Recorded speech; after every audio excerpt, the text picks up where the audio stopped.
Good afternoon, Mr. C here. I'm in my Halloween costume. Lewis Robinson. Keep moving forward. I hope you can see it. Anyway, that's easy for me to see if I don't have my glasses on. Anyway, welcome to the second term and welcome to week 10. I think it's week 10, pretty sure. Where we're going to move on from the big battles that saved Greek civilization, the battles of Thermopylae and Salamis, which is one group, and the Battle of Marathon, which is another group.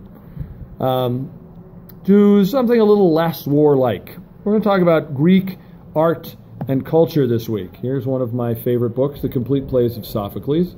Sophocles was an Athenian playwright, and in fact, all of the material that we're talking about when we talk about Greek culture, almost all of that we're talking about is Athenian culture. We don't know a whole lot about the Spartans at all. They didn't write anything down for us, particularly other than a list of kings. All we really know about them is what the Athenians said about them. And remember, the Athenians and the Spartans don't really like each other that much. They're going to fight a couple of different wars here toward the end of this period that we're talking about. The Greeks are going to invent, as far as we know at least, drama. The idea that you would put people on stage and dress them up in particular robes and have them pretend to be particular kinds of characters. Something that no other culture that we know of had ever done before. There are great poets among the Greeks: Aeschylus, Sophocles, Euripides. And we're going to look at some of their work. We're also going to look a little bit at the philosophers, Plato, Aristotle, and Socrates. And we don't know a whole lot about these guys either. We know some, because the writings start to get a little bit thicker on the ground. I have here 5 great dialogues of Plato, one of my favorite little books. And Plato wrote a ton of stuff, but he didn't write about himself, and he didn't write his own philosophy. He wrote the philosophy of Socrates, who was his contemporary.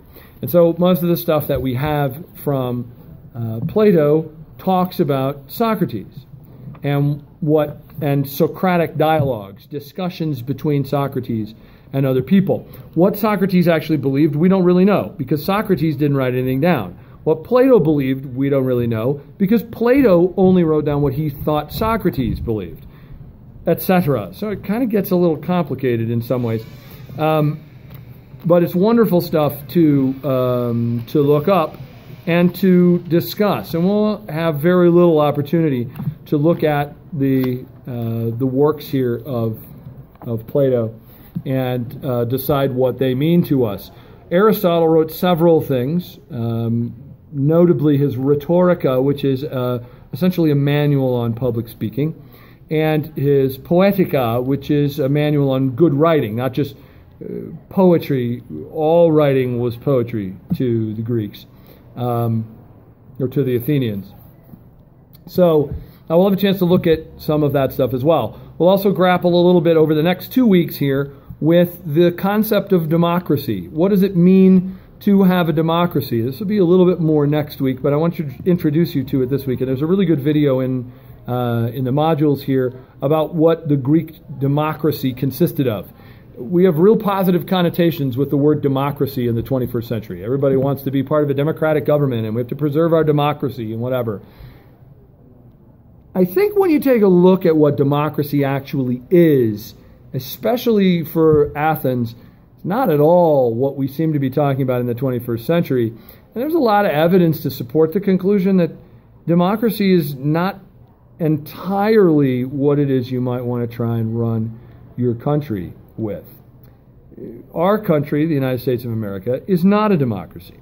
Specifically, the Founding Fathers abhorred the idea of a democracy. They were scandalized by the thought that anybody would propose a direct democracy, and they didn't propose that, and it's not the system of government that we have.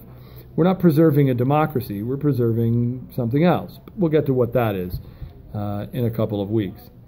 So you will have an alternate history assignment this week as well. Last week's Tweets from History went okay, but we're going to try something a little bit different.